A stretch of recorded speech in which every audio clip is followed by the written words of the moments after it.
তার দেখবেন বডির দুই পাশে দুইটা ডানা আছে, তিনটা ভাঁজওয়ালা। জার্মানের বিজ্ঞানীরা গবেষণা করে দেখেছেন মশার ভিতরে এমন চমৎকার তথ্য রব্বুল আলামিন রেখেছেন। অমুসলিম বিজ্ঞানীরা প্রথমে মশাকে তুচ্ছ তাচ্ছিল্য করত, যে মশার মতন প্রাণীর কথা আমরা এত শুনতে পাই কেন, কারণ কি? অমুসলিমরা যখন মাইক্রোস্কোপ যন্ত্র দিয়ে মশার রক্ত টেস্ট শুরু করেছে, মশা নিয়ে গবেষণা শুরু করেছে, অমুসলিম যত বিজ্ঞানী আজ পর্যন্ত মশার উপরে গবেষণা করেছে, প্রত্যেকটা অমুসলিম বিজ্ঞানী আল্লাহর কোরআনের সুশীতল ছায়াতলে অমীয় সুধা গ্রহণ করে সব অমুসলিমগুলি মুসলমান হয়ে গিয়েছে। ওরা বলছে এই যে মশার দুই পাশের যে দুইটা তিন ভাঁজওয়ালা দুইটা ডানা থাকে, এর উপরে যে দুইটা পাতলা ডানা থাকে, এই পাতলা ডানা দুইটা একেবারেই হালকা, একেবারেই পাতলা, ওয়েট করলে এর ওয়েট ধরা পড়ে না এমন অবস্থা রয়েছে। কিন্তু বিজ্ঞানীরা অবাক হয়ে গিয়েছে। বিজ্ঞানীরা বলছে এই যে হালকা পাতলা এই ডানার ভেতরে মাইক্রোস্কোপিক প্যারাসাইট নামের একটা জীব আছে।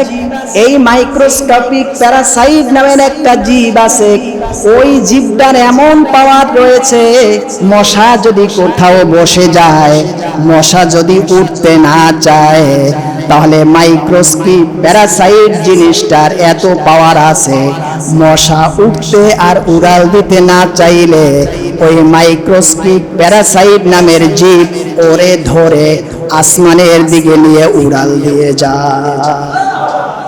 মশার ইচ্ছা করে উঠতে হবে না, মাইক্রোস্কোপিক প্যারাসাইট নামের জীব সে তাকে ধরে ওই জায়গা থেকে উঠিয়ে ফাঁকা জায়গায় তাকে নিয়ে যায়। মশার অনিচ্ছা সত্ত্বেও এই কাজটা মশার শরীরের ভেতরে আল্লাহ পাক সামান্য পাতলা পাখার ভিতরে ব্যবস্থা করেছে। চিৎকার মেরে বলা যাবে না আল্লাহু আকবার। ইয়া আইয়ুহান নাস দরিবা মাসালুন ফাসতামিউ লাহ। মানুষদেরকে লক্ষ্য করে তিনি বলছেন, ইয়া আইয়ুহান নাস দরিবা মাসালুন ফাসতামিউ লাহ। হে পৃথিবীর মানুষ, তোমরা শোনো। দরিবা মাসাল, তোমাদেরকে একটি দৃষ্টান্ত দেওয়া হয়েছে। ফাসতামিউ লাহ, যে বিষয়টি আমি বলছি তোমরা খুব মনোযোগ সহকারে শোনো। আল্লাহ এই কথা বলার পরে এরপরে নিজের থেকেই তিনি আবার ওই কথাটা ব্যাখ্যা করছেন, যে তিনি কি বলার জন্য বান্দাদের দৃষ্টি আকর্ষণ করছেন। আল্লাহ পাক বলছেন, ইন্নাল্লাযীনা তাদউনা মিন দুনিল্লাহ লা ইয়াখলুকু যুবাবান ওয়ালা ইয়াজতামাউ লাহ। আল্লাহ তাআলা বলছেন, তোমরা আমি আল্লাহ ছাড়া বাকি যাদেরকে ডাকো, ইন্নাল্লাযীনা তাদউনা, যাদেরকে তোমরা ডাকো, মিন দুনিল্লাহ, আমি আল্লাহ ব্যতীত,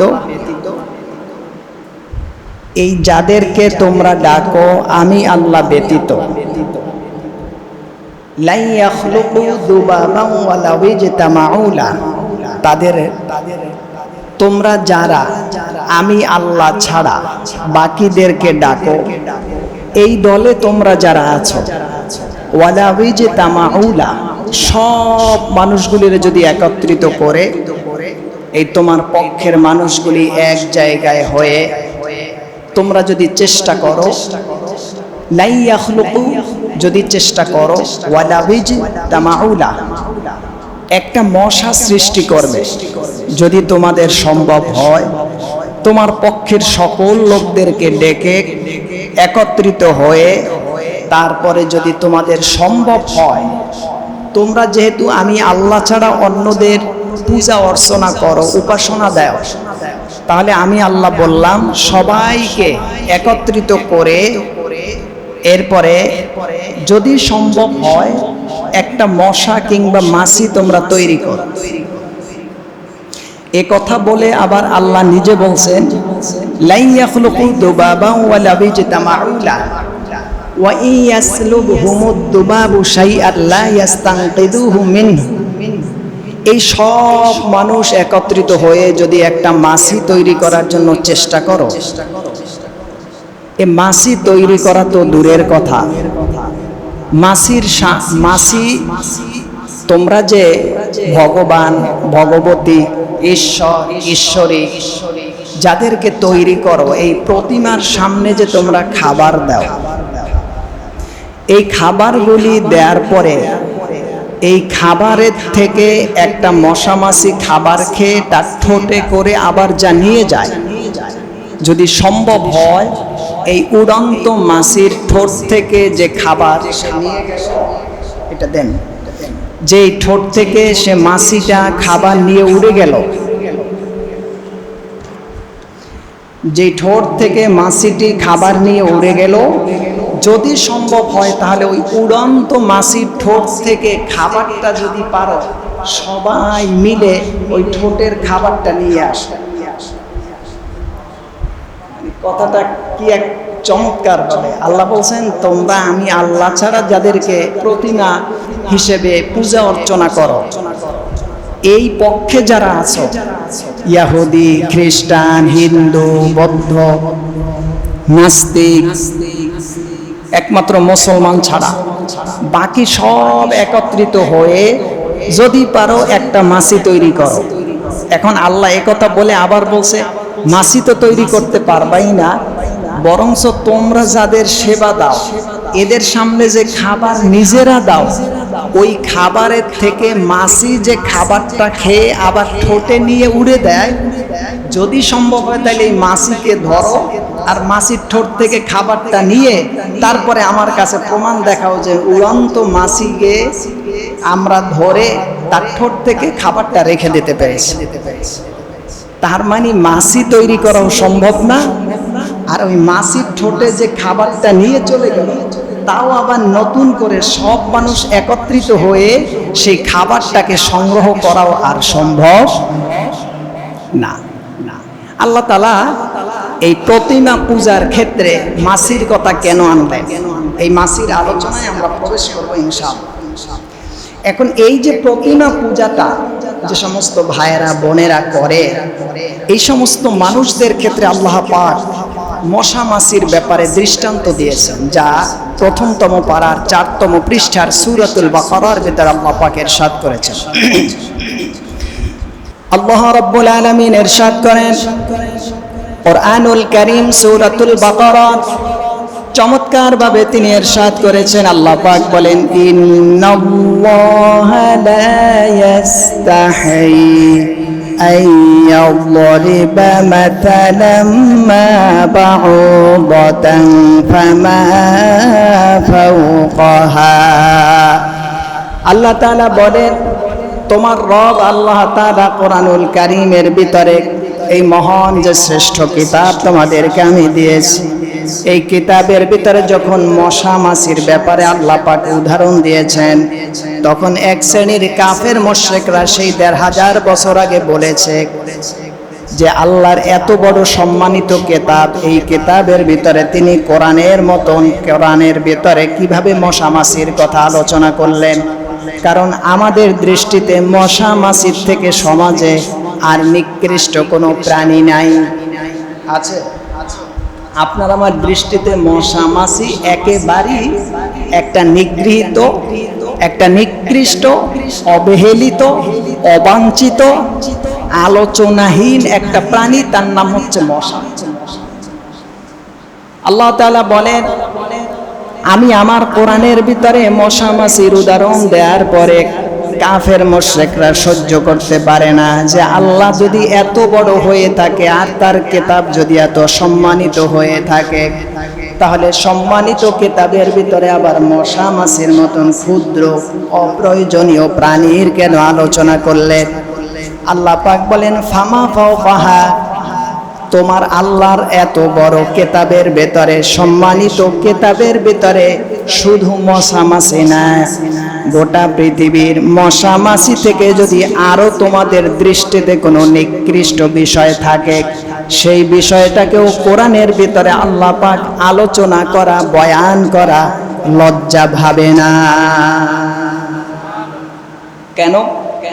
আপনারে আমারে যিনি বানিয়েছেন তিনি তো ওই কুকুরকে বানিয়েছেন, আপনাকে আমাকে যিনি বানিয়েছেন তিনি তো ওই শূকরকে বানিয়েছেন, আপনাকে আমাকে যিনি বানিয়েছেন তিনি তো একটা হাতি বানিয়েছেন, আপনাকে আমাকে যিনি বানিয়েছেন তিনি জমিন বানিয়েছেন, আপনাকে আমাকে যিনি বানিয়েছেন তিনি আসমান বানিয়েছেন, আপনাকে আমাকে যিনি বানিয়েছেন তিনি তো ওই ক্ষুদ্র ছোট্ট মশা মাছিটাকেও তিনি বানিয়েছেন। তাহলে যিনি হাতির মতন প্রাণীর স্রষ্টা, যিনি মাছের মতন তিনি মাছের যিনি স্রষ্টা, যিনি মানুষের মতন প্রাণীর স্রষ্টা তিনি তো আবার মশা মাছিরও স্রষ্টা। যেহেতু তিনি সব কিছুর স্রষ্টা, ওই এক স্রষ্টা মানুষের কথা যেভাবে কোরআনে বলেছেন তেমন মশা মাছির কথাও কোরআনে তুলে ধরেছেন। কারণ মশা মাছের ভিতরে এমন কোয়ালিটি আছে যা পৃথিবীর মানুষ সহ হাতির মতন এত বড় প্রাণীর ভেতরেও নাই। আমার প্রিয় ভাইয়েরা, নবমতম পারার 14তম পৃষ্ঠার সূরাতুল আরাফের ভেতরে আল্লাহ পাক ইরশাদ করেছেন, আল্লাহ পাক বলেন আলাহুম আরজুলুন ইয়ামশুনা বিহা আম লাহুম আইদি ইয়াবতিশুনা বিহা আম লাহুম আ'য়ুনুন ইউবসিরুনা বিহা ওয়া লাহুম আযানুন লা ইয়াসমাউনা বিহা। এ পৃথিবীর মানুষ, তোমরা তো তোমাদের মূর্তির সামনে খাবার দাও। খেয়াল কইরেন, আল্লাহ সরাসরি বলতেছে তোমরা তোমাদের মূর্তির সামনে খাবার দাও, তোমরা তোমাদের সিনাগোডায় প্যাগোডায় গিয়ে ইবাদত করো, তোমরা গির্জায় গিয়ে ইবাদত বন্দেগী করো, তুমি যেই দেবদেবীর সামনে মাথা ঝুঁকিয়ে ইবাদত করতেছো, আল্লাহ বলেন ওর চোখ আছে কিন্তু ও দেখে না, হাত আছে নাড়াতে পারে না, মুখ আছে কথা বলতে পারে না, মাথা আছে চিন্তা করতে পারে না, পা আছে হাঁটতে পারে না। ঠিক কিনা? এই যে কিছুদিন আগে পূজা গেল, গোটা বাংলাদেশে কোটি কোটি টাকা খরচ করে পূজা হয়েছে। যেই প্রতিমার সামনে খাবার দেওয়া হয়েছে সেই প্রতিমা কি আবার 3 দিন পরে নিজেরাই পানির নিচে ডুবাইয়া দিয়েছে। তাই তো আল্লাহ বলছে বান্দারে, ইন্নাল্লাযীনা তাদউনা মিন দুনিল্লাহি লা ইয়াখলুকু যুবাবান ওয়া লা বিজতামাউ লা। তোমরা তোমাদের হাতে মাটি দিয়ে বা পাথর দিয়ে যে প্রতিমাগুলি সৃষ্টি করেছো, তৈরি করেছো, এই প্রতিমাগুলি তৈরি করে তার দুটো চোখ দিয়েছো, দুটো কান দিয়েছো, একটা মাথা দিয়েছো, একটা ঠোঁট, দুটো ঠোঁট, একটা জিহ্বা দিয়েছো, দুটো হাত দিয়েছো, দুটো পা দিয়েছো, কোনোটা পুরুষের অঙ্গ দিয়েছো, কোনোটা নারীর অঙ্গে তৈরি করেছো। সব দেবতার সামনে খাবার দিয়ে তুমি দূরে তাকিয়ে দেখো, তোমার দেয়া খাবার তোমার হাতের তৈরি দেবতা, এই দেবতার চোখের সামনে পায়ের কাছে পড়ে 1000 টাকার খাবার, একটা খাবার সে হাত দিয়ে ধরে মুখে দিতে পারে না। পারে না। আল্লাহ তাআলা বলেন বান্দারে, কত রকমের বোকামি তোমরা করেছো, তোমরা তো বুঝতে পারো না। এই যে প্রাণীটা তোমরা যার সামনে খাবার দিয়েছো, মশা নামের ক্ষুদ্র ছোট্ট একটা প্রাণী, তোমার দেওয়া খাবার থেকে যেই খাবারটা তুমি ডাব দিয়েছো, ফল দিয়েছো, যা কিছু দিয়েছো, সেই খাবার থেকে একটা মশা মাছি খাবার খেয়ে উড়াল দিয়ে চলে গেছে, অথবা মশা মাছি তার নাকের ডগায় বসে টয়লেট করেছে। মশা মাছি টয়লেট করে না? আল্লাহ পাক বলেন তুমি যেই প্রতিমাগুলি তৈরি করেছো, ওই প্রতিমার নাকের ডগায় বসে মশা পায়খানা করেছে, টয়লেট করেছে। তুমি এমন খোদা নামের বেহুদার ইবাদত করো যে নাকের ডগায় বসে তোমার খোদার মুখের ভিতরে টয়লেট সেরে প্রাণীটা উড়ে যায়, তোমার খোদা তার প্রতিহত করার ক্ষমতা রাখে না। সুবহানাল্লাহ, ঠিক কিনা? কিন্তু আল্লাহ সরাসরি বলছেন, আল্লাহ পাক বলেন আলাহুম আরজুনি ইয়ামশুনা বিহা, তার দুটি পা আছে চলতে পারে না। আমলাহুম আইদি ইয়াবতিশুনা বিহা, তার পেট আছে খেতে পারে না। ওয়ালাহুম আয়ুনুল লা ইউবসিরুনা বিহা, তার চোখ আছে দেখে না। আল্লাহ পাক বলেন ওয়ালাহুম আযানুল লা ইয়াসমাউনা বিহা, তার কান আছে সে শ্রবণ করতে পারে না। তুমি এমন খোদা নামের বেহুদারে তৈরি করেছো, সার নাকের ডগায় বসে কিংবা মাথায় বসে, পেটে হাত পার উপরে বসে মশা মাছিরা টয়লেট সেরে চলে যায়।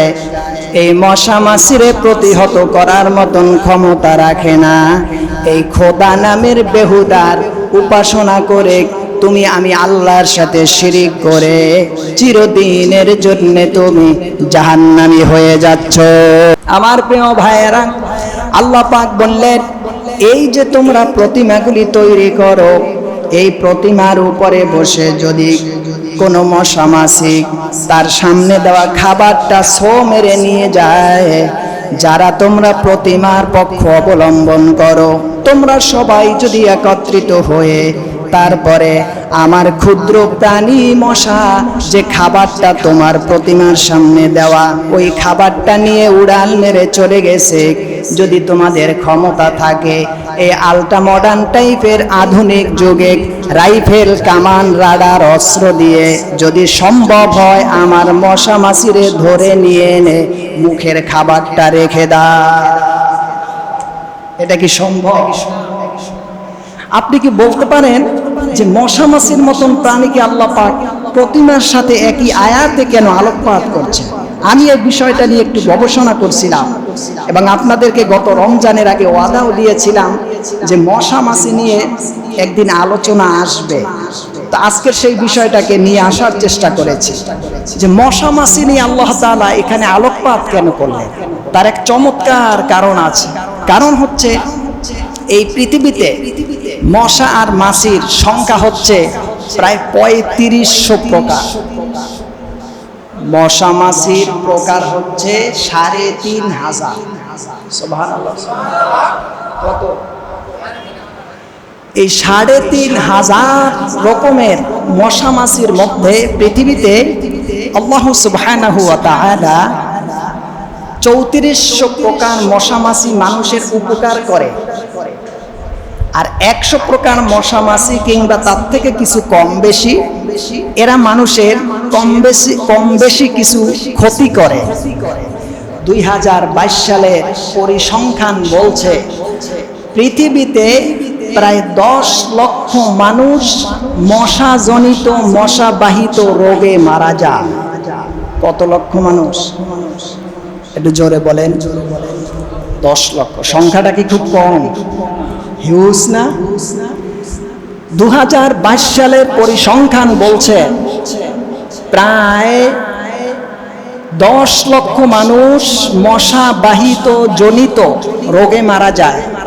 কেউ ম্যালেরিয়ায়, কেউ ডেঙ্গু, কেউ চিকুনগুনিয়ায়, বিভিন্ন রকমের মশা যখন উপদ্রব বেড়ে যায় তখন মশার রোগে পৃথিবীর মানুষ মারা যায়।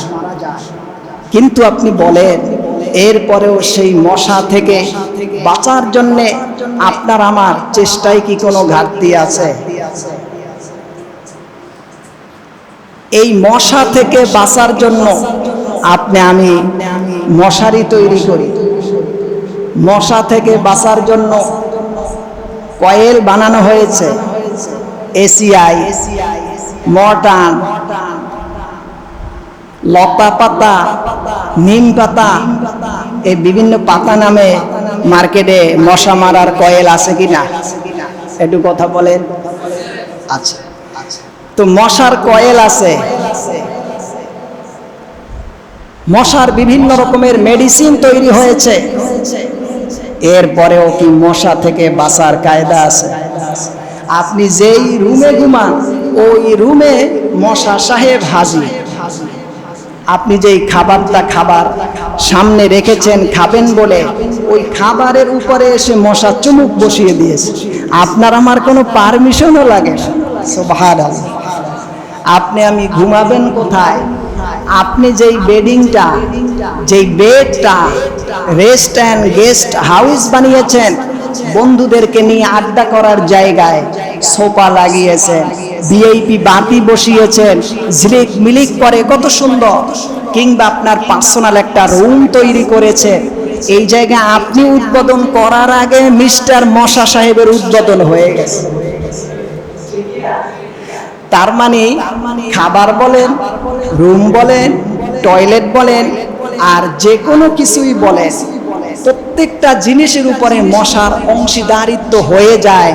মাইকেন লাগে না, সাইকেন লাগে না, অ্যানাউন্স লাগে না, খবর দিতে হয় না, কোনো অ্যাডভাইস করতে হয় না, বিনা অ্যাডভাইসে মশার নাকে পৌঁছে যায় আর মশা সেখানে হাজির হয়ে যায়। সুবহানাল্লাহ। এই মশার একটা গবেষণায় বলা হয়েছে যে মশার প্রায় 4000 চোখ আছে। কত হাজার?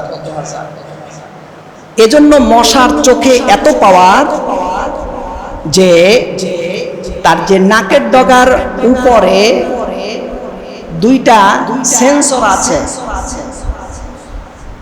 এই সেন্সরটি প্রায় 70 ফিট দূর থেকে সে বুঝতে পারে এই জায়গায় আমার রক্ত চোষার মতন বিশুদ্ধ রক্তওয়ালা প্রাণী আছে কি নাই। কত ফিট? 70 ফিট। 70 ফিট থেকে সে বুঝতে পারে যে এই জায়গায় আমি সহ আপনারা যারা আছেন, কার গায়ের রক্ত বিশুদ্ধ আর কার গায়ের রক্ত অশুদ্ধ, সে তার সেন্সর ব্যবহার করে 70 থেকে 72 ফিট দূরে বসে সে ওই সুঘ্রাণ নিয়ে বলতে পারে আমি যার রক্ত চুষবো সে এখানে আছে, আর আমি যার রক্ত চুষবো না সে এখানে নাই। সিদ্ধান্ত নিয়ে হয় সে ল্যান্ড করে কিংবা চলে যায়। সুবহানাল্লাহ বলা যাবে না? এবং এই মশা মাছির ভিতরে 2 জাত, 3500 প্রকার মশা মাছির মধ্যে কিছু সংখ্যক মহিলা, কিছু সংখ্যক পুরুষ। এই পুরুষ এবং মহিলা মশার মধ্যে আল্লাহ তাআলা পুরুষ যে মশা আছে এরা কি খায়? এরা মানুষের শরীরের রক্ত চুষে না। আল্লাহ তাআলা কুরআনুল কারীমের সূরাতুল বাকারার 1তম পারার 4তম পৃষ্ঠার সূরাতুল বাকারার মধ্যে বলেন ইন্নাল্লাহা লা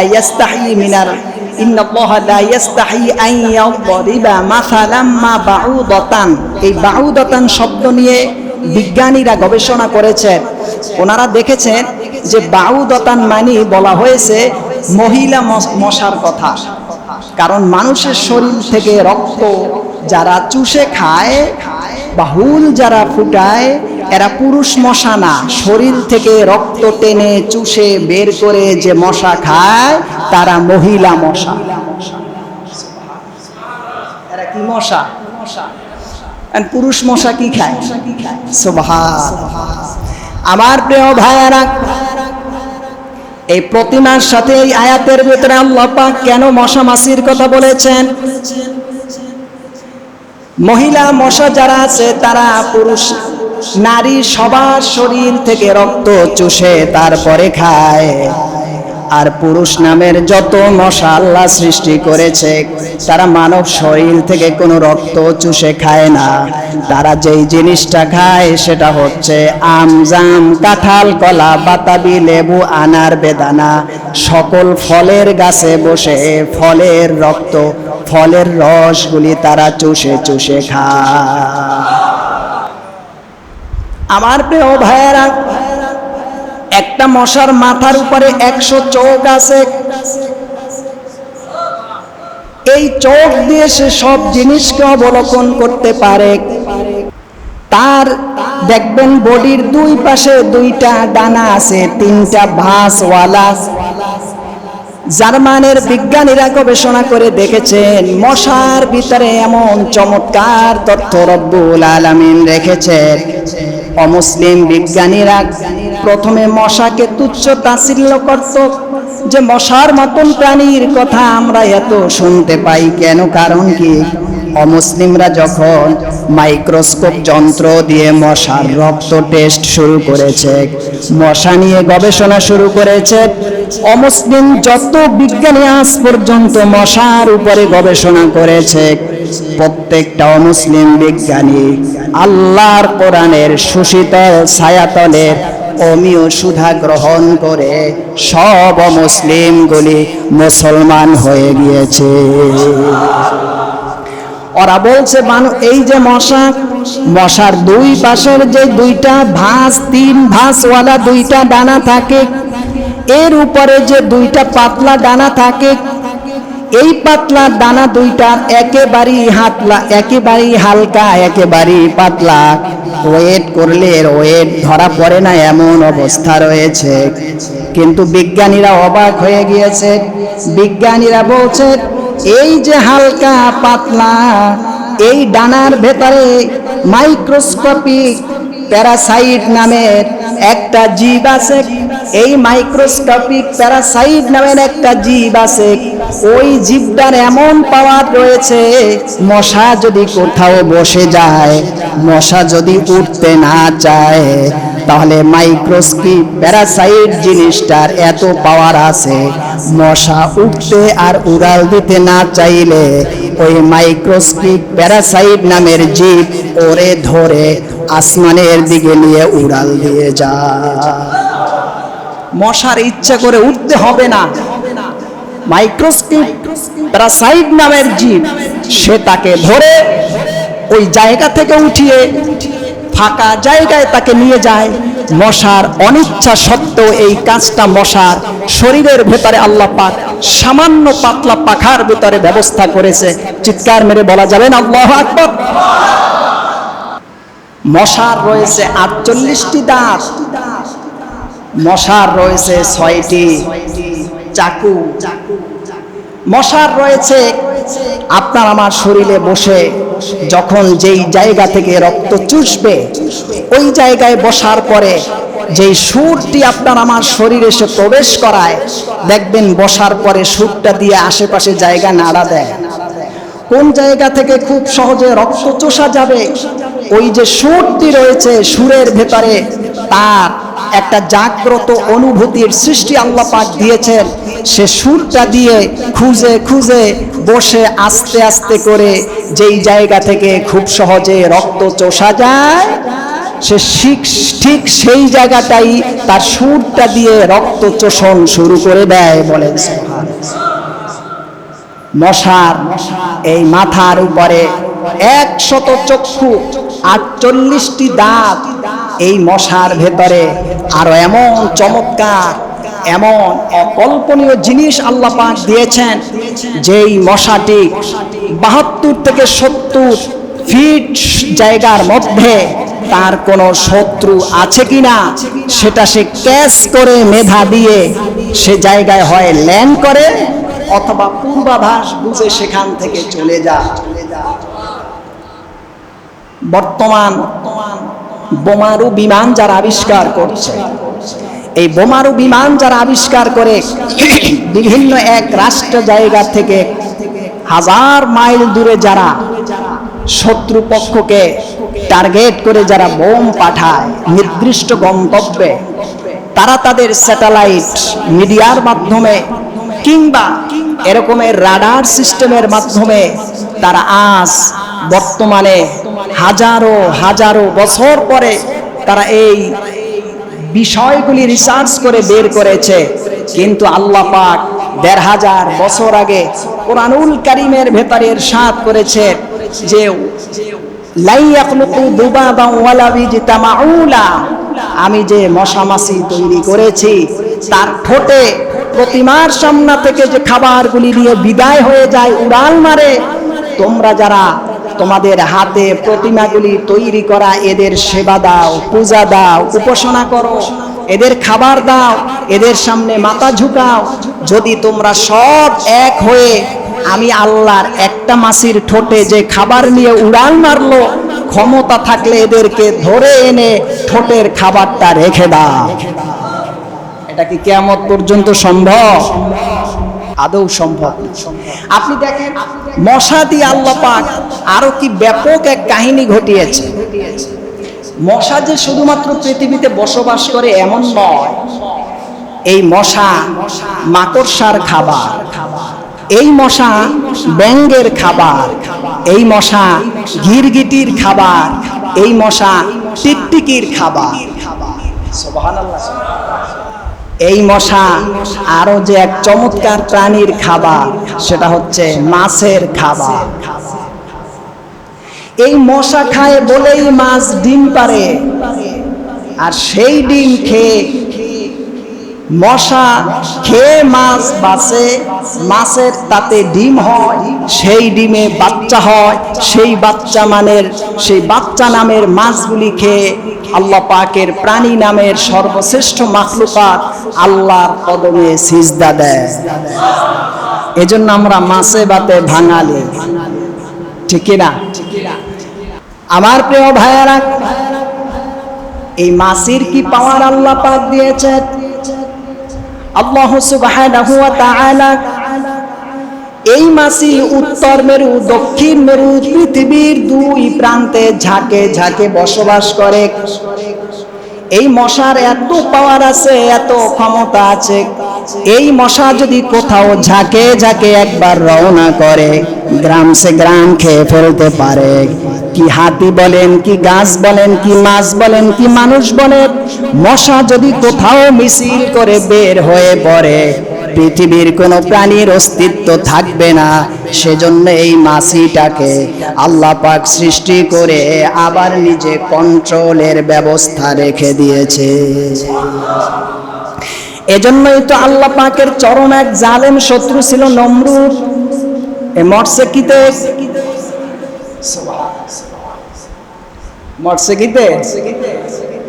আল্লাহর সাথে আজ পর্যন্ত যারা যত বেশি গাদ্দারি করেছে, মুনাফিকি করেছে, আল্লাহর ক্ষমতার সামনে যারা দাপট দেখাতে চেয়েছে, আল্লাহ পাক প্রত্যেক জালেম স্বৈর শাসকদেরকে খুব হালকা ভাবে সামান্য প্রাণী দিয়ে অবদলিত, লাঞ্ছিত, হেয় প্রতিপন্ন করে বিদায় করে জমিনকে পুত পবিত্র করে দিয়েছে।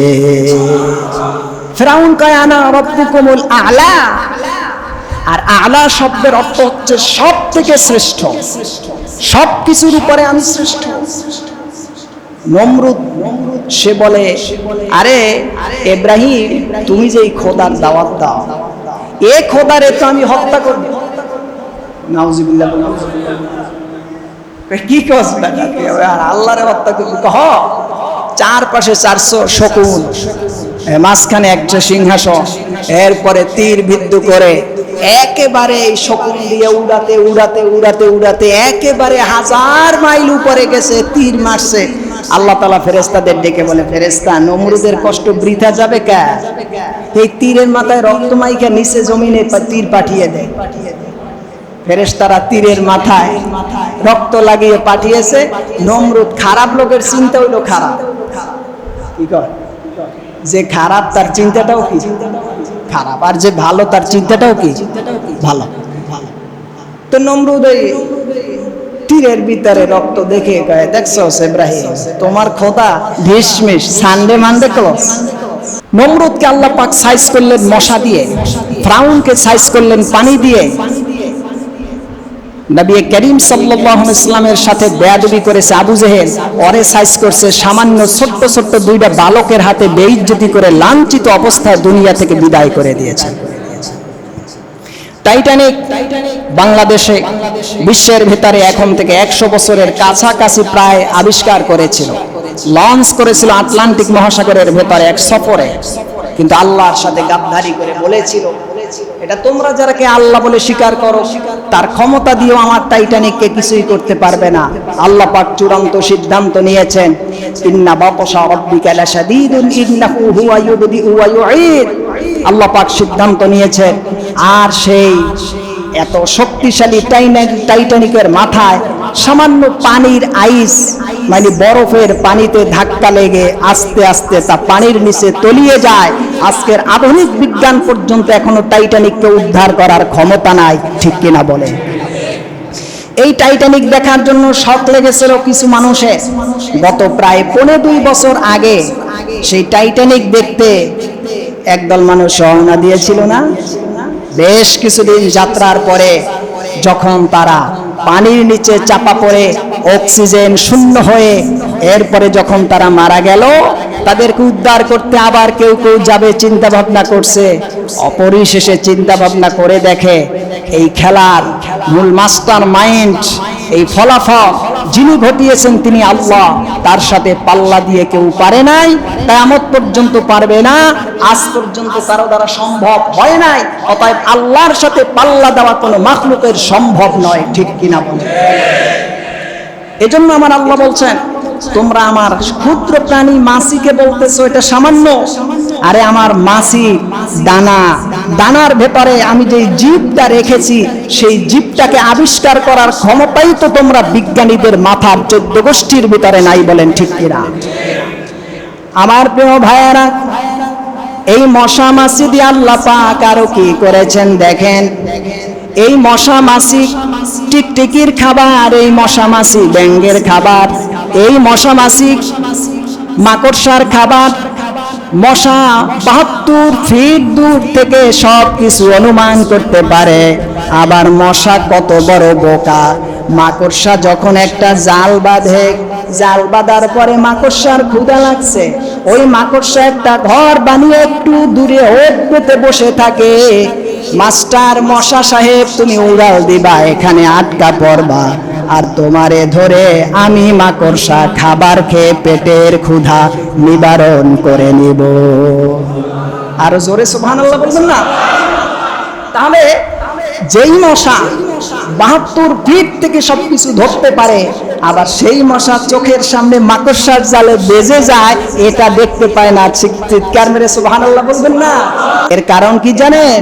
এর কারণ হচ্ছে তুমি মশা যতই চালাকি করো, আবার তোমারে দিয়ে আমি মাকড়সার পেটটা ভরে দিব। সুবহান।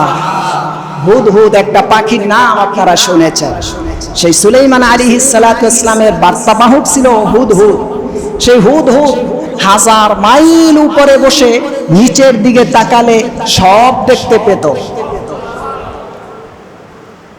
সে যত উপরে উঠত ঠিক সেখানে বসে কোন জমিনের উপরে নিচে মধ্যতম জায়গার স্তরে কোথায় পানি আছে তা বলে দিতে পারত। কিন্তু হুদহুদ একদিন জালে আটকা পড়েছে, সেটা সেদিন তার চোখে ধরা পড়ে না। সুবহানাল্লাহ।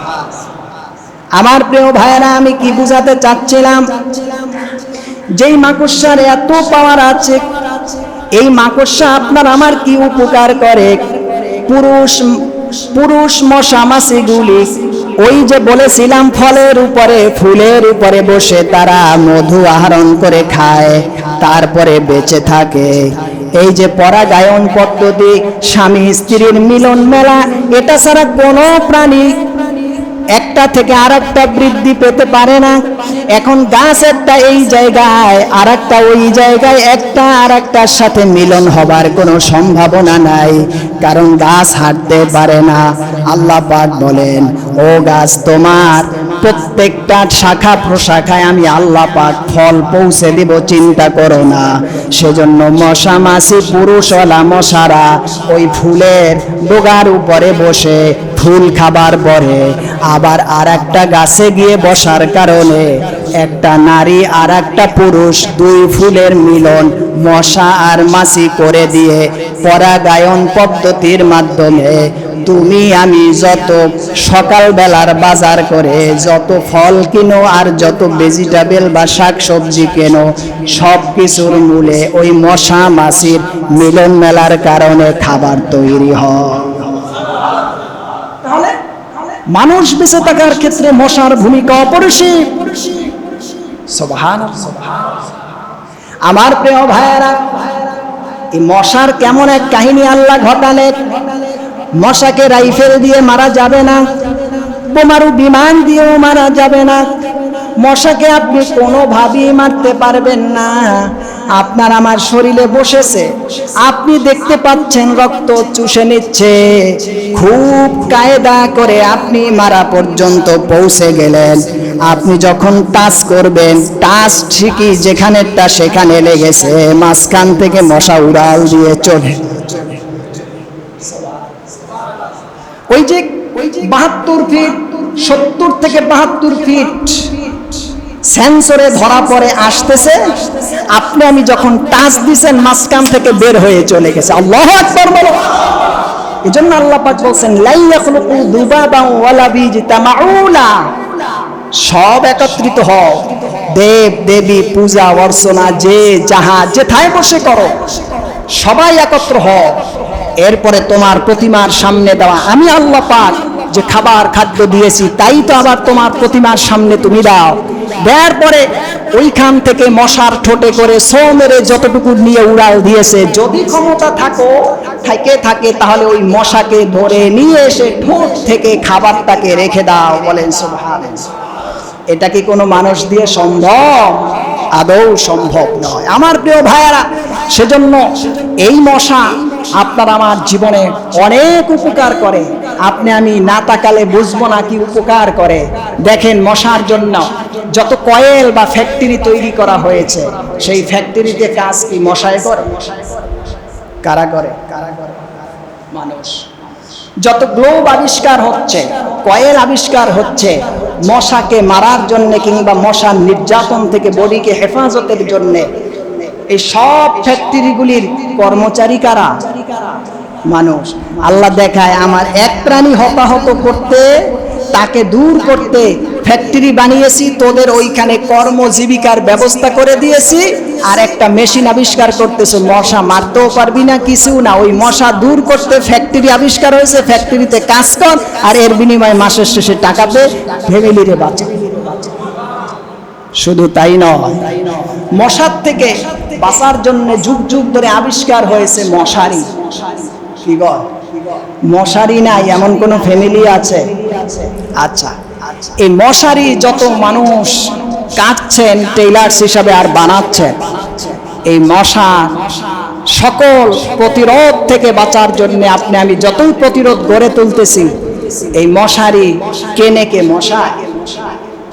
মশারি কেনে কে মশায়? মশারি কেনে মানুষ। সুবহানাল্লাহ।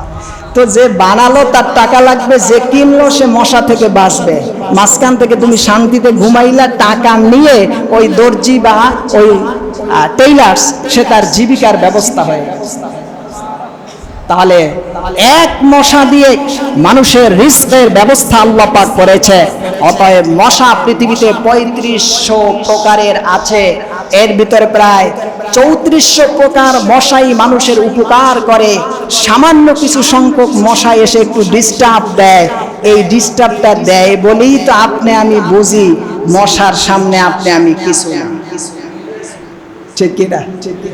ওই ডিস্টার্বটা যদি না থাকতো, দেখেন না আপনার আমার নাকের ডগায় মশা পড়লে হায় এপাশে একটা দিয়া মশা থেকে বাঁচার জন্য অস্থির হয়ে যায়। আল্লাহ বলে, বান্দা দেখোস না, ওই মশার সাথেই পারস না, তো তোর রবকে তুই দেখবি কেমনে? সুবহানাল্লাহ। সেজন্য মশা এমন এক প্রাণী, আজব প্রাণী। এই মশার ক্ষেত্রে আল্লাহ পাক বলছেন, বান্দারে যত চালাকি করো আর যা কিছুই করো, আমার মশার ডানার তুল্য এই পৃথিবীর মূল্য যদি আমি আল্লাহর কাছে থাকতো, তাহলে আমি এই পৃথিবীর কাফের, মুশরিক, ইহুদি, খ্রিস্টান, মাজুসি, অগ্নি উপাসক, শিরকারী মুশরিকদেরকে এক ঢোক পানি পান করাতাম না। যেহেতু পৃথিবীর মূল্য আমার কাছে মশার ডানার তুল্য নয়, সেজন্যই তো কাফের, মুশরিক, ইহুদিরা বদমাশি করে, এরপরেও তাদের খাওয়াই, তাদের ভালো রাখি, কারণ এই জায়গার দাম আমার কাছে নাই। যেই জায়গার দাম আছে ওই জায়গায় ওরা পাবে না, বান্দা তোরা খাবি। আরো জোরে বলবেন না সুবহানাল্লাহ।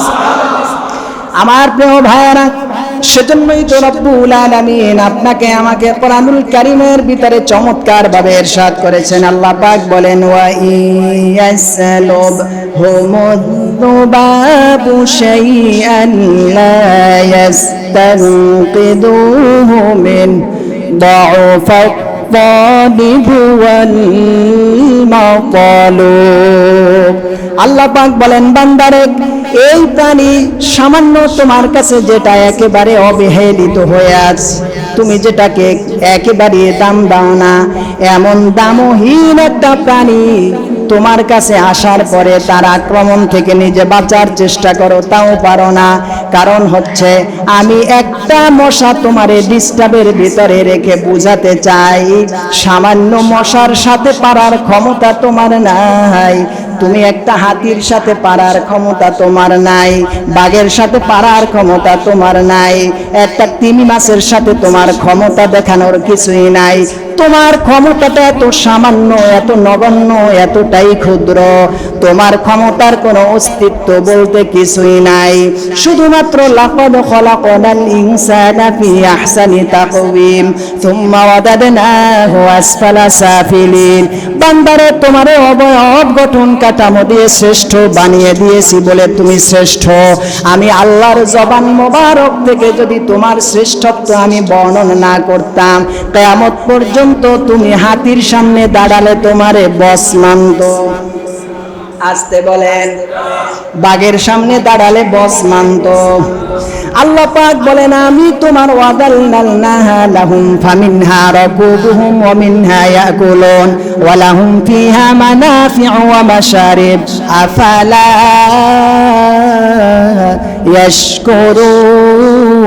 ইয়াশকুরুন। আল্লাহু আকবার। আল্লাহ পাক বলেন মাছ খাও, মাংস খাও, গোশ খাও, যা কিছুই খাও, কারো সামনে তোমার কোনো ক্ষমতা টেকবে না।